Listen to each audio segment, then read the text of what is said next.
After the second run by Lieutenant Murphy's division, Lieutenant Simmons stayed up and was joined by an unidentified fighter. Together they made a strafing attack on a Japanese cruiser that was shelling the escorts. Simmons made 3 strafing runs, and as he was on the last one, he noticed that the anti-aircraft was quieting down.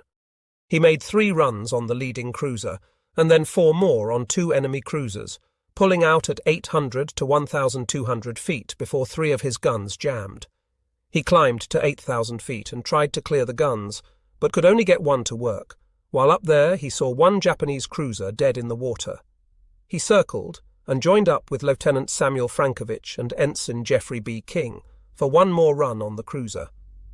He looked around and saw that not only was Taffy 3 under attack, but Taffy 2 as well, so he went to Tacloban, long out of ammunition and with 20 gallons of gas. He landed at 9:45 a.m. Meanwhile, Lieutenant Kenneth G. Hipper took off at 7:50 a.m. and was joined by Ensign James Murphy and Ensign George A. Heinmiller. His group climbed to 4,000 feet, and Lieutenant Hippie led 3 effective strafing attacks on a Tone-class cruiser. The group rejoined and took on a Congo battleship. Then came word from fighter direction to concentrate on the closest cruisers to the escort carriers. Lieutenant Hipper made 4 runs on the closest cruiser, and also looked for Japanese spotting planes but found none. His technique on attack was to climb to 7,000 feet, nose down, firing, and pull out at 500 feet or less. He liked that approach, feeling that the longer he waited to pull out, the less anti-aircraft he encountered. When he ran out of ammunition, he headed to Tacloban and landed with 7 gallons of gas. He regassed and rearmed there, but it was the same story. There had been too many accidents and the field was in rotten shape, so he was stuck until 11:45 a.m. when he took off and landed at 1:15 p.m. on the White Plains. Ensign Heinmiller had come in with Lieutenant Hipper, but he lost him after the second run, so he joined up with anybody who came by to run in on the cruisers. Finally, he joined forces with Lieutenant Commander Keeley and made 3 runs on a cruiser. Then he lost Keeley and made 2 more runs alone. His plane began heating up, and he climbed to 10,000 feet to cool it. He called fighter direction for instructions and was ordered to the beach, so he headed toward land. About 20 minutes later, he sighted a number of Japanese VALs and Zeros heading toward the fleet. He saw 1 VAL that seemed to be struggling, and since he had 150 or so rounds of ammunition, he made a pass at him, an overhead run ending up on his tail, coming out of cloud cover. When last seen, the VAL was smoking, in a dive out of control. The Zeeks were about 5 miles behind the VALs, so Ensign Heinmiller dived for the water and headed south. He was not pursued, and at 11:40 a.m. he landed on the Omini Bay, and Lieutenant James the Fruan Murphy was also with Hippie, but lost him after the 3rd run on a cruiser, and Murphy kept on making runs on that cruiser. After 4, he joined up with Lieutenant Leonard H. Porterfield. They made another tune, and then Porterfield signaled that he was out of ammunition, so he headed for the beach while Murphy kept on fighting. He was joined then by Ensign Paul Hopfner, and they heard a request from Bendix Base Fighter Control to hit the Japanese destroyers, which were attacking the escorts. Then he lost Ensign Hopfner, but made another run alone on the destroyer. He finally joined up with another fighter, and they started for Tacloban, but learned from operations there that the field was closed because of crashes, and headed for the fleet. He landed finally on the Saint Lo. Lieutenant William C. Coughlin joined up with the TBMs led by Patsy Capano and with 4 other fighters from another carrier, after he missed the fighter formation that was moving in on the cruisers. When the word came from control to attack the nearest cruisers, Lieutenant Capano sent Coughlin in on a strafing run, and he made several, going ahead of the bombers to draw fire. He made 7 runs and saw planes getting hits with bombs and rockets on cruisers. At 9 a.m. he was out of ammunition and headed for Tacloban. He hit a soft spot in the runway and damaged the plane. Lieutenant Samuel Frankovich was launched at 7:10 a.m. in a rain squall and lost the planes that had preceded him. He joined up with 4 fighters from other carriers, and then Ensign King joined them, reporting he had just destroyed a VAL. They followed the other fighters, which circled the fleet, but became impatient, broke off and attacked a Congo-class battleship under heavy anti-aircraft fire. They were ordered to hit the advanced units, the cruisers and destroyers that were doing the damage to the escorts. They went in on cruisers and destroyers until they ran out of ammunition and landed at Tacloban at 9:30 a.m., rearmed and regassed, and took off again.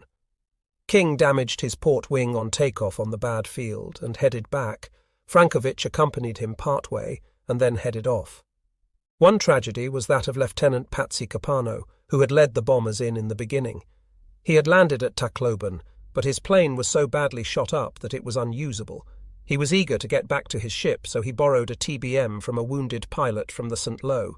He boarded with his crew, aviation radioman First Class Malcolm J. Gordon and torpedoman's mate First Class Gordon E. Galloway, and they also took along Ensign Paul Hopfner, whose plane had been damaged and who also wanted to get back to the Kalinin Bay. But Capano came in when the escort carriers were under heavy attack, and they sent him back to Tacloban, and he never arrived. Thus, Capano and his crew were missing in action, and so, ironically, was Ensign Hopfner, who had survived his mission. Lieutenant Robert T. Sell made a forced landing off Samar, but was picked up later. Lieutenant Porterfield crashed trying to take off from Tacloban and was injured. The plane was wrecked. Ensign Jeffrey King crashed on landing at Dulag and wrecked his plane, but he was safe, if injured. Lieutenant Coughlin nosed over on landing at Tacloban, but was not hurt. That was the story of one squadron. There were many such stories, and the Japanese commented on the fierceness with which the Americans fought in the sky and on the sea this day. Admiral Kurita's operations officer had this to say: "The attack was almost incessant, but the number of planes at any one instant was few. The bombers and torpedo planes were very aggressive and skillful, and the coordination was impressive. Even in comparison with the great experience of American attack that we had already had, this was the most skillful work of your planes." And here is what the squadron had to say about itself in the action report prepared after the battle. It is impossible to single out a group of individuals whose exploits stand out as being particularly noteworthy. The entire action was remarkable, conducted by our airmen without the slightest regard for personal safety. They pressed home their attacks determinedly, unremittingly, and their conduct was exemplary, and writes another chapter in the glorious history of naval aviation. Devotion to duty in the highest traditions of the naval service that day was commonplace. If those words had been used often before in the history of naval operations, they were still certainly true of the naval aviators and destroyer and escort men that day. When their carriers were threatened, they swarmed like angry bees, and it would seem that they drove off the Japanese because suddenly, before 10 a.m., the Japanese broke the action and moved north. That, however, is another story. The sighting of the American force, and particularly an American force that fled from the Japanese fleet, very nearly unnerved Admiral Kurita, no question about it, and it even shows in the action report of his force. A lookout saw masts. It was subsequently definitely established that the masts belonged to ships of a gigantic enemy task force, including 6 or 7 carriers accompanied by many cruisers and destroyers, with the almost complete lack of intelligence that Admiral Kurita had received in the last week, and his gradual and growing knowledge over the period that Radio Tokyo and Imperial Navy headquarters had been vastly overestimating the amount of damage done the Americans off Formosa. It is small wonder that he was confused. Perhaps a Togo could have overcome all these factors and figured out immediately what to do, not knowing what lay ahead, behind, or on his outside flank. It suffices to say that Admiral Kurita was not a Togo, and he was a brave, loyal and trusted officer of His Imperial Majesty, but he was not a master strategist. Furthermore, the Japanese were definitely on edge. Scarcely an officer in the fleet did not know or suspect that theirs was likely to be a suicide mission. They were determined to take as many of the enemy with them as they could, and they wanted to make every action count. It was no good going on a suicide mission to end up on a reef or in a prisoner of war camp. Besides, the sighting came at the most inopportune time, when the fleet was changing from night disposition to morning anti-aircraft formation. Immediately, Admiral Kurita ordered an attack formation, but the result was that it was some time before matters were straightened out, and in the meantime, the world of fishes. And the enemy was treated to the sight of battleships very nearly crossing one another's bows, and destroyers and cruisers exhibiting thorough signs of confusion. As the action began, Admiral Kurita was turning over in his mind all he had learned. What was this force? He knew that Admiral Nishimura had been hard hit the night before by some force. Were the Americans ubiquitous? It was enough to challenge any man's imagination. At the moment of sighting the Americans, Kurita and a staff noted down their estimate of the situation they aced. The enemy was encountered at a time when neither he nor we expected it. Employing every trick known to him, the enemy would try to put distance between himself and us, if possible, maneuver himself to the windward of us, so that he could carry out a one-sided air action against us. So that we could take advantage of this heaven-sent opportunity we should take after the enemy in present formation and at top speed. We planned first to cripple the carrier's ability to have planes take off and land on them, and then to mow down the entire task force. Thus the battle plan was made, based on the assumption that these were fleet carriers and light carriers of the type the Japanese had encountered at Coral Sea, Midway, and the first battle of the Philippine Sea off the Marianas. That was a basic mistake, and it coloured Admiral Kurita's philosophy completely. He simply did not understand that what he had before him were slow-moving auxiliary ships built for the purpose of anti-submarine patrol and landing support. Here is the engagement from the Japanese point of view. As befitted the flagship, the Yamato opened fire, she said, at 6:58 a.m. that morning. 2 minutes later, she announced to the fleet that there were 3 enemy carriers. 2 minutes after that, Admiral Kurita ordered the third section, Admiral Nishimura and Admiral Shima, to join, and reported that he was engaging the enemy. What that order meant is confusing, because Kurita knew that Nishimura had been hard hit. Perhaps he hoped that Nishimura could still make at least a diversion to the south. Or perhaps the order to Nishimura was simply pro forma for the benefit of Imperial headquarters. Admiral Kurita ordered the cruisers to move in on the carriers and take them, and the destroyers to move in so they could conduct a torpedo attack. Squalls and bad weather upset the visibility, and the Japanese radar was not equal to the task of blind fighting. Radar or not, the Japanese depended far more than the Americans on visual aids in fighting a naval battle. Radar was too new to them, it was not as well developed, and they simply did not have the equipment or experience to compete in this field. Also, for some reason in this battle, the Japanese went far beyond the usual number of errors in over-exaggerating the effects of their weapons on the enemy. The Americans did it in the heat of battle. Mistakes in identification and hopeful errors in assessment of damage were routine, but intelligence officers had been taught caution. The Japanese intelligence officers seemed more eager to tell their superiors what they wanted to hear.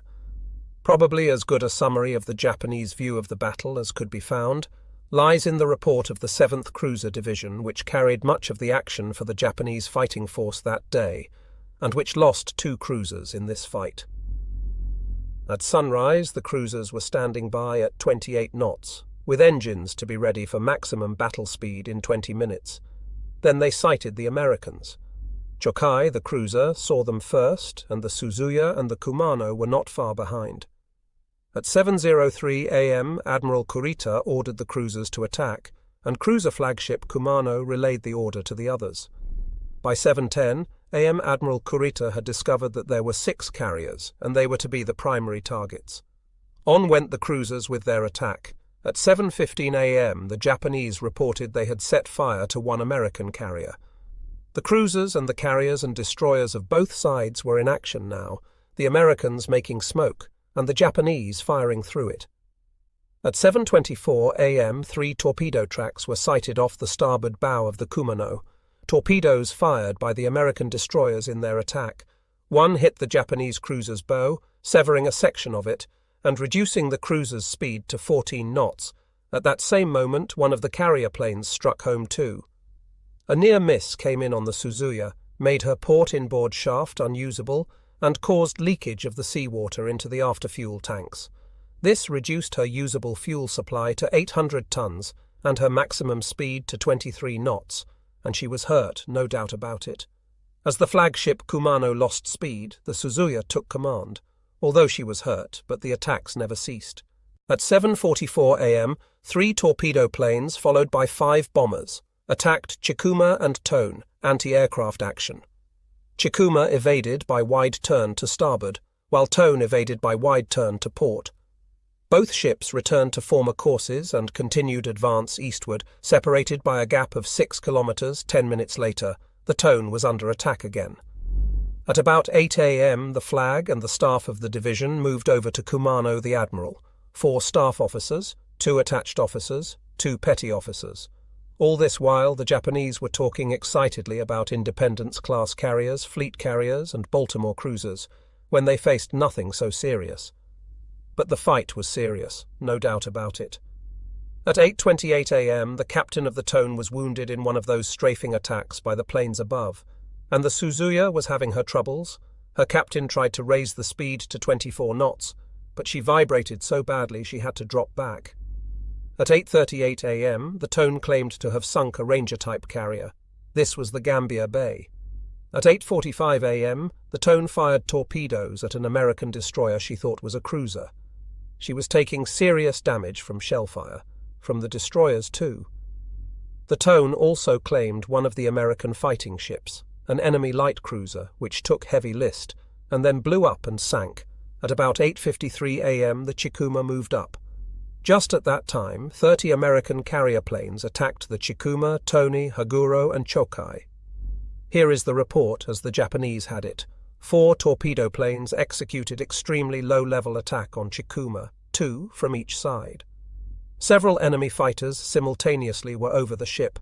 Chikuma observed firing at enemy planes with all her guns seen from Tone at distance of about 5 km. 1 torpedo plane and 1 fighter shot down off Chikuma's starboard side. Torpedo hit on Chikuma observed from Tone as follows. While Chikuma was maneuvering to evade the 2 torpedo planes, which attacked first from the starboard side, she evaded by turning toward the planes. 2 other torpedo planes made an extremely low-level attack from the port side. Shortly thereafter, a torpedo apparently hit the stern, and there was a burst of flame, and simultaneously a column of water almost as high as the length of the ship shot up into the air. The afterdeck single-mount machine gun and other gear were seen blown into the air. The after half of the afterdeck was apparently heavily damaged, and settled in the water, but the ship continued to move at slow speed and her guns kept on firing. She circled around, flying a signal indicating that her rudder was knocked out. No marked external damage other than the stern was observed. By 8:54 a.m., the cruisers were talking about a strong enemy force located off the starboard bow, within 10 kilometers, but hidden by a squall. It seemed inconceivable to the Japanese that the Americans had not yet produced any battleships. The observers could see some results of their shooting, straddles, and hits on the carriers, but the American smoke-making was very effective, and most of those carriers succeeded in spending a good deal of time hiding. Each time the cruisers would move around to get a view, the carriers would duck into smoke or squall, and the destroyers and escorts would make more smoke. Meanwhile, the Chokai, another cruiser, had been smashed by bombs or torpedoes, and was in worse shape than the Chikuma. At 8:10 a.m., when everything seemed to be going well for the Japanese, the Haruna sighted a second group of carriers to the southeast, and this naturally got the Japanese to considering what they might face ahead. Here were 6 fleet carriers, and down below were more carriers, and how many carriers did the Americans have, and where were the destroyers and the battleships? Admiral Kurita put up 2 of his fleet's slender supply of float planes for observation, and the fate of one of them was described by the aviators of the Kalinin Bay. The fate of the other was the same. The Japanese got no comfort from their float planes, and precious little information, before they disappeared from the scene. The Tone and the Haguro of the Japanese 7th Cruiser Division were really closing in on the Americans, but they were the only ships that were. The others seemed much more half-hearted, and the battleships were virtually out of it. One reason was that one of the American destroyers fired a spread of torpedoes at the Yamato. To evade them, she turned and ran 7 miles from the battle before she could lose them, and thus was well out of it, putting Admiral Kurita out of it too, with bad radio communication, bad visual communication, bad radar, and no spotter planes. At about 9:05 a.m., the Japanese destroyers launched their torpedo attack, but from almost 15,000 yards, which was hardly very daring, and no hits were made.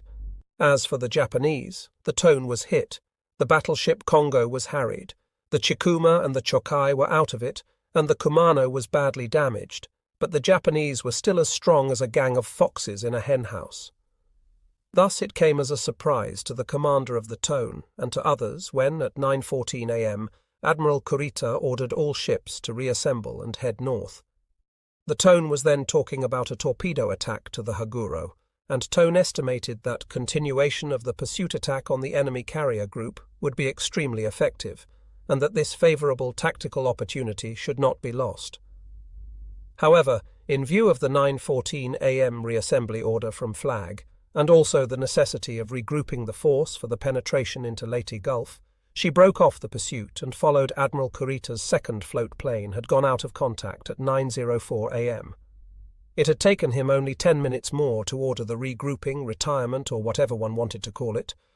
Whatever was ordered, the Yamato swung around to the left, arid Kurita headed north. Reluctantly, other units did the same. The Foxes were leaving the henhouse, and much as they could not believe it, the Americans were saved. Perhaps better than any other source, the diary of Japanese Admiral Ugaki gives a feeling for what happened in Admiral Kurita's fleet during that fateful morning of October 25. That, coupled with the story of certain events occurring outside the fleet itself, shows the extent of the lost opportunity. For although the Japanese would not know about it for some time, they had come within an ace of doing precisely what they set out to do in the show plan: disrupt the American invasion of the Philippines. As they chased the Americans, herded them south toward Leyte Gulf, as it were, the Japanese caught many American transmissions. We were told that the enemy had requested aid from friendly forces by plain language telephone, and that the reply was it would require 2 hours. That was Oldendorf's force to the south, which was 65 miles away. From this it was concluded that there was an enemy force nearby. The question now was, for which force should we head? Meanwhile, Admiral Kincaid was as worried and upset as a commander whose whole force is endangered could possibly be, and his state of mind was certainly not helped by the fact that there was literally nothing more he could do from his flag plot on Wasatch. Admiral Wilkinson described the situation aptly later in a letter, when he said he sat in Leyte Gulf, feeling like the girl whose fair white body was being fought over by the good guy and the bad guy. Here is Admiral Kincaid's recollection of the events. The escort carriers were being driven south by the Japanese cruisers. I had a dispatch from Sprague asking for permission to enter Leyte Gulf, and I sent back a negative reply. To enter Leyte Gulf meant that they would be in confined waters. They'd be easy marks for Jap air, and if they got as far as the entrance of Leyte Gulf, he would be joined by my surface ships for cover. The message I sent to Oldendorf, as soon as I had the report of our escort carriers under fire, was to assemble all of his ships at the northern part of the entrance to Leyte Gulf, get them all there as quickly as possible. That was followed a little bit later by an order to divide his ships into 2 groups, and to send one group outside to buoy a marker buoy to our entrance to Leyte Gulf. I didn't want to send those ships outside of Leyte Gulf, although at that time the escort carriers were in dire need, but I couldn't let them be hammered to pieces without doing anything, so I gave these preliminary orders. Meanwhile, Admiral Kincaid was trying very hard to find out what help he could get from Halsey. He did not know precisely where Halsey was, and he sent a string of messages, some of them in the clear. What he wanted was Task Force 34, those fast battleships which could clear Japanese waters very quickly if they could be brought into position, but he did not get them. In fact, until after the great battle was over, he did not get anything from Halsey because that admiral was too far north and east, engaging the Ozawa force. Just at about the time, Halsey discovered that Kincaid was under attack by a force that had, after all, turned back and steamed through San Bernardino SOS. His planes found Ozawa and the action began up north. Kincaid was insistent, and he called for aid from the fast battleships again. He called for a strike from Task Force 38, the carrier force. Unfortunately, there was not a carrier unit within range of the problem. Admiral McCain was closed, and he was dispatched to help Kincaid. But he did not arrive until the afternoon, when the matter of the battle between Kurita and the escort carriers was long resolved. What did happen with Kincaid's insistent calls was that Washington and Pearl Harbor, where they were listening in to the messages, became alert and outraged that Halsey would desert San Bernardino Strait. Admiral Nimitz interfered by sending a message to Halsey asking what had happened to the fast battleships, and changed therefore the course of the battle. But as for help from Halsey to Kincaid, it did not come, and forever after Halsey maintained that he had no responsibility to defend the 7th Fleet tactically, that his was a strategic defence, and he had headed for the carriers, taking the calculated risk that Kurita might come through. Yet all this interchange of messages, some of them in plain English, had a sort of reverse English effect on the Japanese. Admiral Kurita was not sure what the real purpose of these messages was, but he gathered that there were strong forces afloat elsewhere than in the Leyte Gulf area, and he began to have second thoughts about his own mission. He also thought Admiral Kincaid might be trying somehow to trick him. What happened to Kurita in the beginning was that he lost tactical control of his fleet when the surprise came of seeing the Americans, and he never did regain it fully. The attack of the destroyers was sloppy, and the cruisers, particularly after 3 of them were put into a sinking or badly damaged condition, were not working together well. So, said Admiral Ugaki, it was decided first of all to go down the centre and destroy the group of carriers, and then it was decided that the fleet should head for the enemy off to the east. That meant the Halsey force, if they could find it. We accordingly changed course to south-southeast and headed in that direction, but it was already too late, and we were unable to locate the aforementioned carrier group. Headquarters Kurita heard Destroyer Squadron 10 ordering attack its abortive torpedo attack and directed all ships to gradually assemble to the north. We changed course to north. The time was 9:24 a.m. As they moved, the cruiser Chokai transferred her crew to a destroyer and was abandoned. Then she was sunk. The Haguro moved north and tried to repair the bomb damage to her No. 2 turret. The Suzuya was lagging. The Chikuma got out of line, and she and her destroyer escort, the Nawaki, lost the formation forever. While heading north, flashes were sighted in direction 280, and the fleet headed in that direction while continuing to assemble. Sighted scattered patches of water coloured by dye-loaded shells and a considerably large area of darkish red water. Immediately beyond the latter were enemy survivors, some clinging to damaged cutters, and some just drifting. I wonder what these survivors thought on seeing our fleet sweep boldly by in pursuit. Even though they were in need of help, they gave no indication of it when they saw who we were. While the Japanese moved about indecisively, American planes continued to bomb, and at 10:14 a.m. smashed the Suzuya again. She began to waver and became unnavigable, the fire reaching her torpedoes. Cruiser Division 7 flag was transferred to the Tone. The Suzuya was abandoned and sank. To follow the Kurita force for the remainder of that day, a destroyer was damaged in that air attack at 10:14 a.m. The enemy survivors who witnessed this spectacle from afar must have given 3 cheers. Then, at 11:20 a.m., Admiral Kurita decided to go back into Leyte Gulf again and gave orders. But at 12:15 p.m., while steaming south, the force was hit again by 30 planes. This time they moved into their circular anti-aircraft formation and drove off the Americans without substantial damage. At this time, too, Admiral Kurita apparently saw something else that unnerved him, a Pennsylvania-class battleship mast. Now there was no Pennsylvania-class nor any other battleship in the area, but there had been talk about it taking 2 hours to bring help, and this was more than 2 hours later, so Admiral Kurita, without air eyes or any useful vertical bar intelligence, had to rely on imagination. The battleship Pennsylvania was the result of good imagination. The fleet launched another float plane, but apparently it was shot down, or at least gave no sufficient information for action. Kurita wavered. At 1:13 p.m. he decided that he would not go into Leyte Gulf and changed course to due north. They were attacked again by American planes at 1:16 p.m. Kurita seemed to be unsure, and he was not a man to take much advice and had made these previous decisions rather quietly.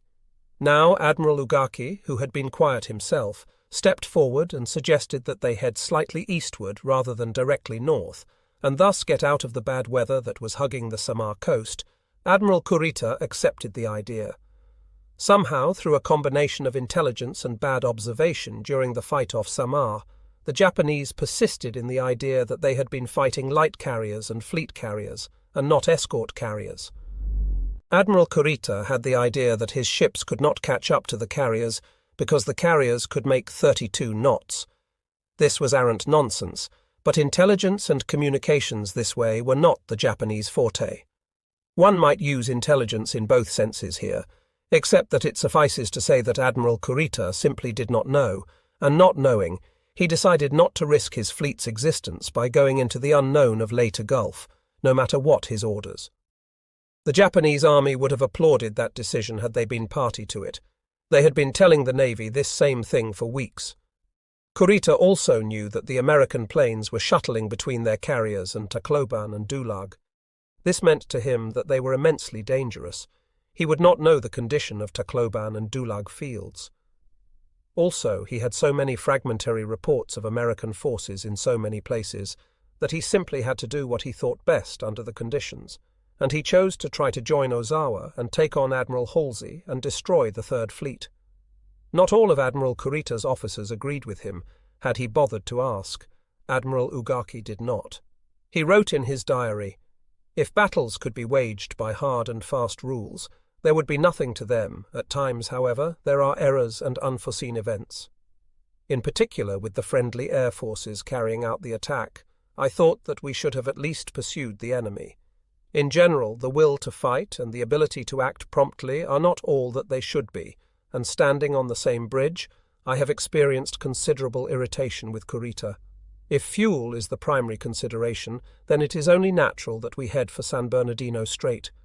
But if the enemy is destroyed, you can fuel the destroyers from the battleships at night, so the ships headed back for San Bernardino Strait, the final analysis coming under more air attack." The reason for the retreat was that Kurita was unable to find Halsey's task force quickly, and he did not want to waste fuel. They entered the strait just about at dark, not even zigzagging in our haste to return. When one is being pursued, there is nothing like putting in distance between one and the enemy. So this was not unreasonable, said Admiral Ugaki. They passed through the strait at 9 p.m. There was a radiogram that when the battle situation report was made to the throne today, His Majesty expressed satisfaction with the actions of the surface forces, which are attaining battle results despite all the difficulties. We also received stirring praise from Commander-in-Chief, Combined Fleet, and I can't help but feel that these eulogies are not in conformity with the situation, wrote Admiral Ugaki, understatement.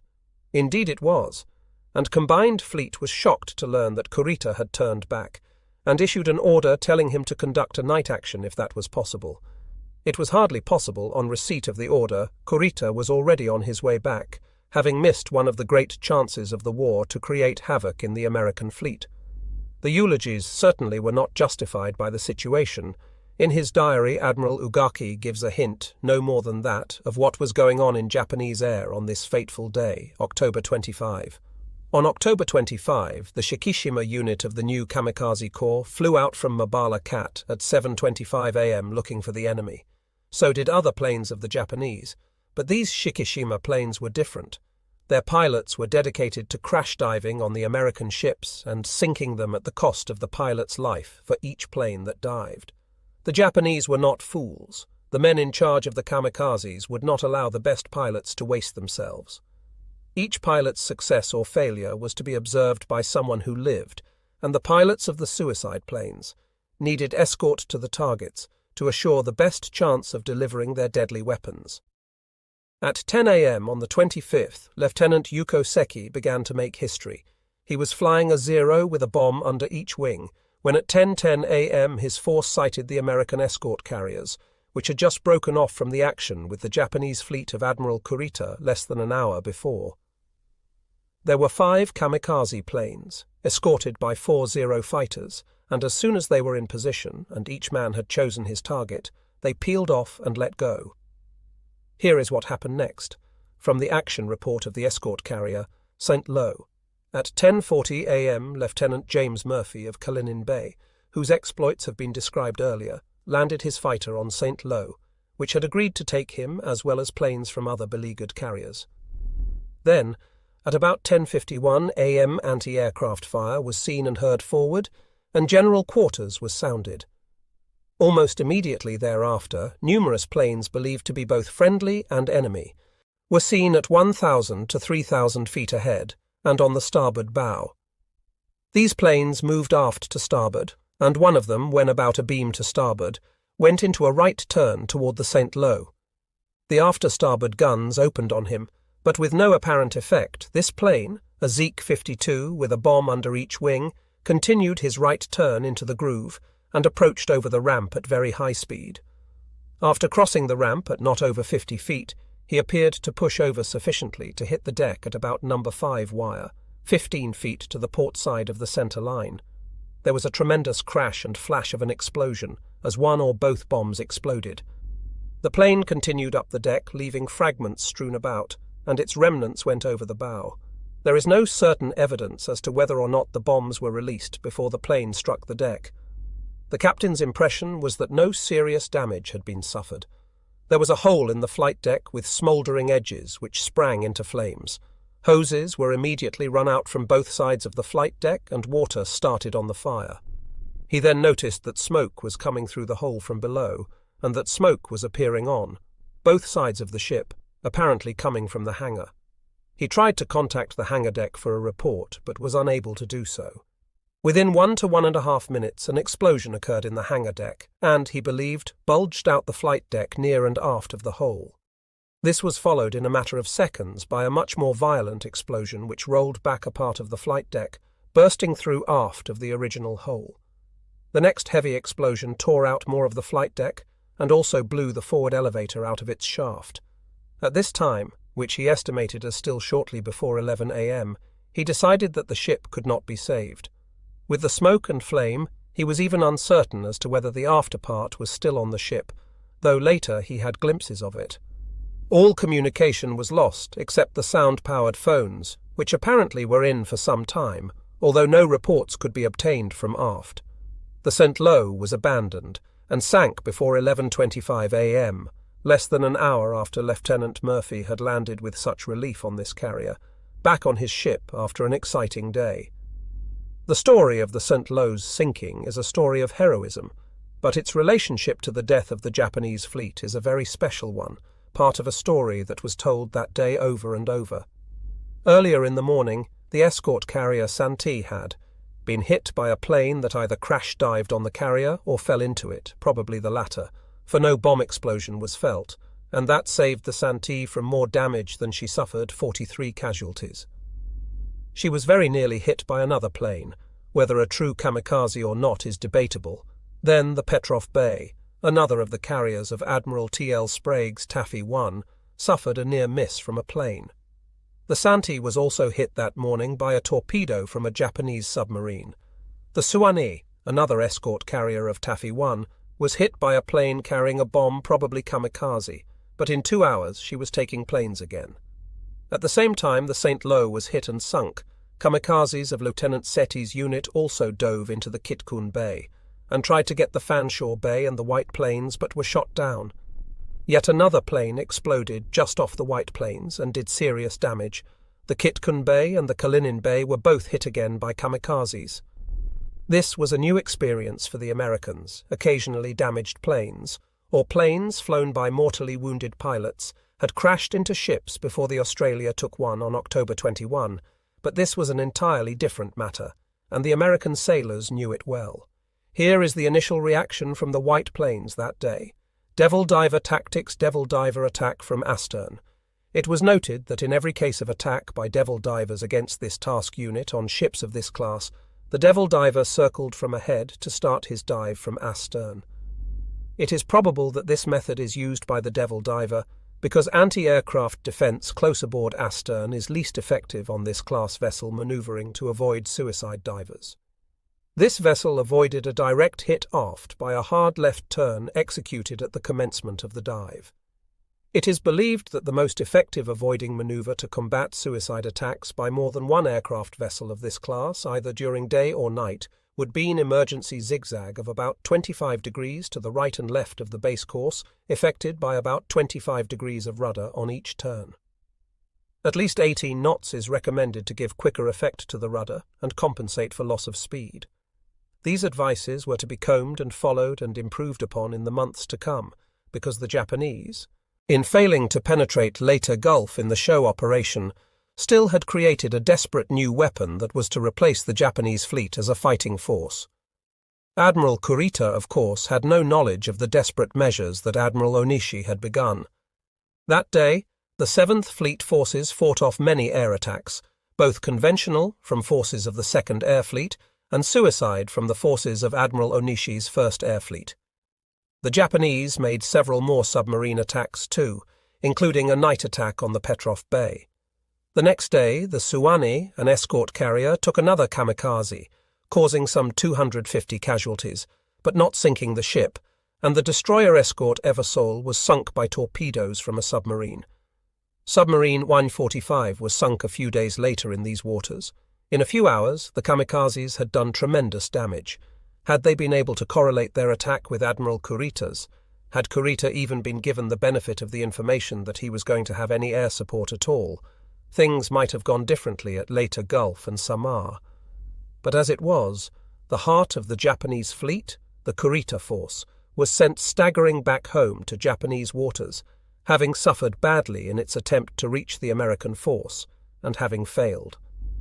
The mystique of the Japanese as never-say-die fighters was shattered once and for all. Even if for the wrong reasons, Admiral Halsey and his staff had the right idea about Admiral Kurita's center force. As the 3rd Fleet steamed at high speed northward during the night of October 24 to engage Admiral Ozawa's decoy force of carriers and heavy ships, Halsey and his officers were certain that Kurita would not fight, or if he fought, that he would not fight effectively. With the belief that the Japanese southern force was doomed, which proved to be true, with the conviction that the center force had been so heavily damaged, wrote Admiral Kearney later that although they could still steam and float, they could not fight to best advantage.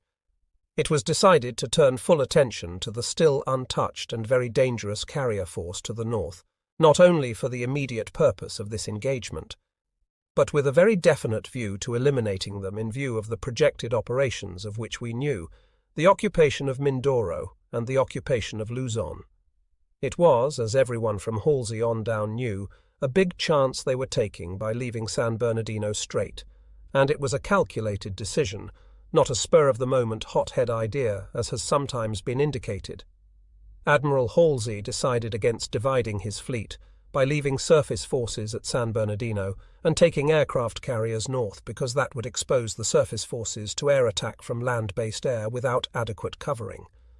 He decided that a fleet in being in the long run was the best guarantee to successful winning of the war, and he knew that Admiral Nimitz also had strong views along these lines. So they all headed north at high speed, and McCain was farthest away, he who had been on his way to Ulithi to replenish, but they expected him to close up later.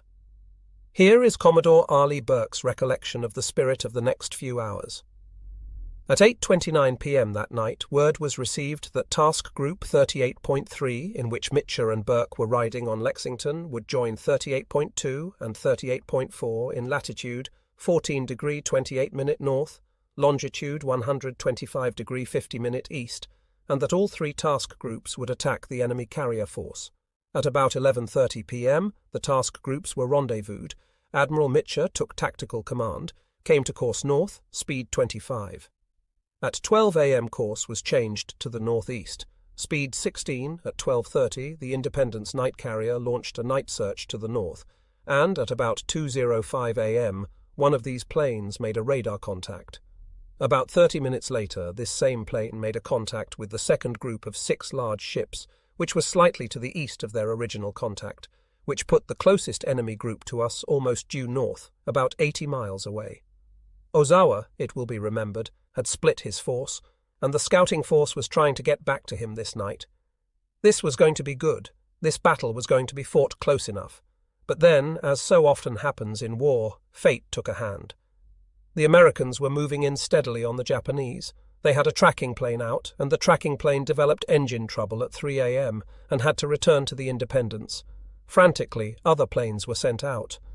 "We had this tremendous task force," wrote Admiral Burke. "Our tracking plane had to return. The other planes, the other night planes, had radar trouble, and we never regained radar contact during darkness. Thus go the best-laid plans of men and nations, even when they possess the utmost physical superiority." Just before the tracking plane failed, the battle line was formed. Admiral Halsey had a definite plan for fighting Attic. The commander had conceived an interesting scheme of battle in the employment of carriers and surface forces, and the crux of it was that powerful surface-striking forces were to be advanced in the direction of the enemy, so that they could hump him as quickly as he had been slowed or damaged by the airstrikes.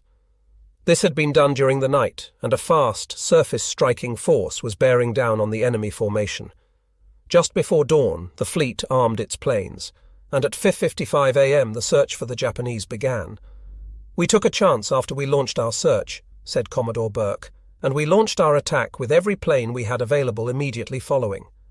We told the attack groups to take station 50 miles ahead of the task force on a bearing true north on the way to contact. They thought they knew where the enemy force was located, but they could not be sure, so it was a definite chance. This decision was Admiral Mitch's, for he had tactical command, and it has been said that Halsey ran the whole show, but this was not totally accurate. Halsey supervised closely, as he said, and he set up the operations, but then he let Mitcher undertake the execution. The reason for the quick movement was to get the attack planes off the decks and into the air so they could strike the enemy very quickly, and if the enemy did strike us, they would not catch our planes on deck, as Burke said. For it must be remembered that, although after the battle it became apparent that the Japanese did not have any planes to speak of on their carriers, about 30 at this point, Halsey's force did not know that, and on the basis of previous performance, they could be ready for strong Japanese attack, even if they did know that Japanese pilot attrition had caused a situation in which the current batch of flyers were not as skillful as the old ones had been.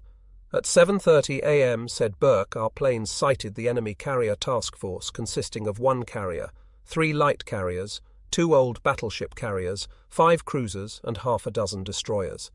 The enemy had changed course to about 010 nearly north, and was going as fast as he could possibly go. Apparently, he got a warning when our night plane had made radar contact on him, and he started getting out of there fast. That remark, certainly believed by Commodore Burke at the time, represented the success of Ozawa's mission in a way.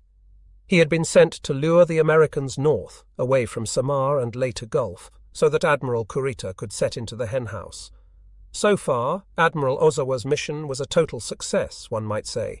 He was luring the Americans north. He was not to know until later of the absolute failure of Nishimura and Shima to set the lower half of the pincers, and the knocking about that submarines and carrier air had given Kurita in the past few days. A beating that destroyed his judgment and his faith in the show plan, so that when the time came to execute his part of it, he backed away rather than move into Leyte Gulf, and what seemed to him almost certain annihilation. At 8:40 a.m. that morning, the first attack groups struck the enemy. Admiral Halsey and his officers were feeling very confident of the future. They had received Admiral Kincaid's message at 4 a.m., the one sent on the advice of Commodore Cruzen. The message had told of the action at Surigao, or the beginning of it, and our surface forces now engaged enemy surface forces, Surigao Strait entrance to Leyte Gulf. Enemy sighted in strait by PT boats about 2:01 a.m. arrived entrance Gulf about 3:01 a.m. consists of 2 battleships, 3 cruisers and destroyers. Question is Task Force 34 guarding San Bernardino Strait? But they had not received the message until 6:48 a.m., just 10 minutes before Admiral Kurita's battleships and cruisers opened fire on the escort carriers off Samar. At 7:05 a.m., Halsey replied that Task Force 34 was not guarding anything, but was with the carrier groups getting ready to engage the enemy carrier force. Then Halsey began to learn from the messages what was happening off Samar. The first word was that Ziggy Sprague reported enemy battleships and cruisers firing on him.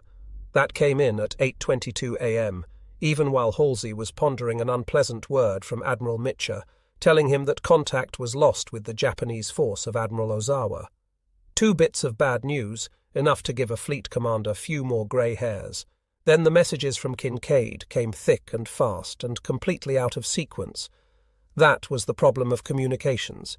Here is how they were received, and the first word came at 8:22 a.m. Fast battleships are urgently needed. Immediately at Leyte Gulf, that was all it said. Why they were needed was not explained.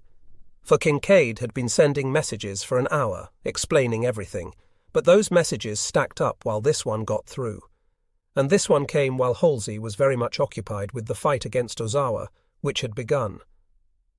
Next message came at 8:38 a.m., and it explained a lot more. It was from Ziggy Sprague in the clear to T.L. Sprague.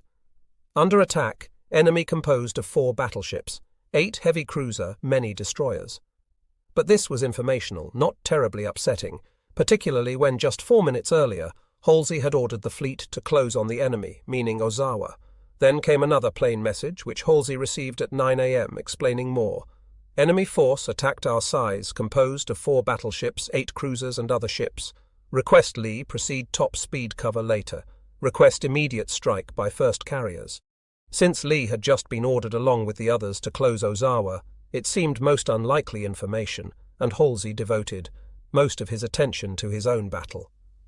At 9:21 a.m., while getting reports of his own fighters, Halsey had another copy of a plain English message from Ziggy Sprague to everyone, Kincaid, himself, Nimitz, and T.L. Sprague, well, everyone who counted in Ziggy Sprague's book at that moment, still under attack at 8:30 a.m. Halsey responded at 9:27 a.m. to all these messages by sending one message to Kincaid, am now engaging enemy carrier force, TG 38.1. With 5 carriers and 4 heavy cruisers has been ordered to assist you immediately. My position with 3 other carrier task groups, and here he gave information that should have shown Kincaid he could not possibly help him with the fast battleships. So, Admiral McCain, on his way to join up, was being diverted, and that was all Halsey thought was needed. Halsey was digesting the information about the success of his own attacks on the Ozawa fleet right then. Then came 2 rockets. The first was from Admiral Nimitz, Halsey's boss, off in Pearl Harbor. Where is Task Force 34? The world wonders. The second was received 3 minutes later. It was from Kincaid. My situation is critical. Fast battleships and support by airstrike may be able to prevent enemy from destroying escort carriers and entering Leyte. The combination of these 2 messages, coming as they did, created a harrowing puzzle for Halsey. He had just learned of a series of strikes on the Japanese fleet of Ozawa, and he was confident that in a few more hours the Japanese could scratch 1 carrier force altogether. It would be one of the most spectacular victories of the war. Here, from the pages of the action reports of Air Group 15, which was stationed aboard the carrier Essex in Admiral Sherman's task group, is an indication of what was happening in Halsey's area. Searches were launched at dawn on the 25th to regain contact with the enemy's carriers. In addition to the regular search teams, a 4-mid-tier plane fighter division on CAPI Combat Air Patrol over the disposition led by Lieutenant J.J. Collins was diverted to a high-speed search mission. At 7:10 a.m., just as this fighter search made a turn at the end of its northern leg, the enemy was sighted 18 miles beyond by Lieutenant Collins' wingman, Lieutenant H.B. Vorhest, and he directed Collins' attention to the enemy disposition. Lieutenant Collins then reported the contacts, retired, gained altitude, and returned to observe the enemy from 18,000 feet until forced to return to base because of low fuel at 8:40 a.m., at which time all attacks of Strike 1 had been completed. The 14 fighters of Air Group 15 were led by Commander David McCampbell, who had distinguished himself so much the day before in aerial combat. They went out on search and found nothing, but when Collins found the enemy, the strike group was only 50 miles away from the Ozawa fleet. They headed in, 10 of them carrying 500-pound bombs, 4 planes flying high to cover the others. This time McCampbell flew high and coordinated the strikes from above. The 10 bomb-carrying fighters swooped down on a steep high-speed dive and then strafed as they pulled out. They concentrated on the destroyer screen and on anti-aircraft, which was very strong. During the first strike, one of the enemy's northernmost carriers was able to launch fighters, about 18 or 20 Zeeks, which 4 of our VFs engaged and shot down 8 and probably 3 more of the Zeeks. One of our pilots, Lieutenant J.R. Strain, was shot down in flames, managed to bail out, and was picked up by Destroyer 669 late in the afternoon. All but this one F-6F returned to base, and the Japanese were still tough fighters in the air and on the sea. Lieutenant Strain's experience shows the ability and dedication of both sides. After recovery from bombing and strafing the carriers, Lieutenant Strain noticed 5 or 6 Zeeks 10 o'clock up at 9,000 feet. The bombing planes were retiring below, so Strain's team followed and covered, climbing, but did not turn toward the bogies until they started a run. On the first contact, he flamed a Zeke as it was pulling off from his attack, getting in full deflection bursts from 3 o'clock down, and saw this plane crash in the water along with 2 other splashes. Next thing he noticed was his wingman start a diving turn to the left, and as he rolled over, he saw 2 Zeeks firing at the wingman. He continued in his dive and was in excellent position astern and above both, and flamed them both, one 5 a.m. the other from 7 a.m. with only short bursts in each. Both crashed. At this time he saw his wingman recovering to the left ahead and looked back for his section but did not see them, and he did see, however, many Zeeks. He turned into the closest one and fired a short burst that started smoke and flames, but he did not see it crash as he was hit at the same time by another Zeek firing from ahead. He tried to roll onto this one for a shot, but could not quite make it before the Zeke had flown directly in front and over him, and his power then failed. His F6 F3 started smoking badly, then burst into flames, and another Zeke made a run on him, hitting his port side many times and breaking loose the instrument panel. He considered trying to put the fire out in the cockpit so he could ditch, but it was beyond control, and he prepared to bail out after giving his position over the radio, luckily undamaged.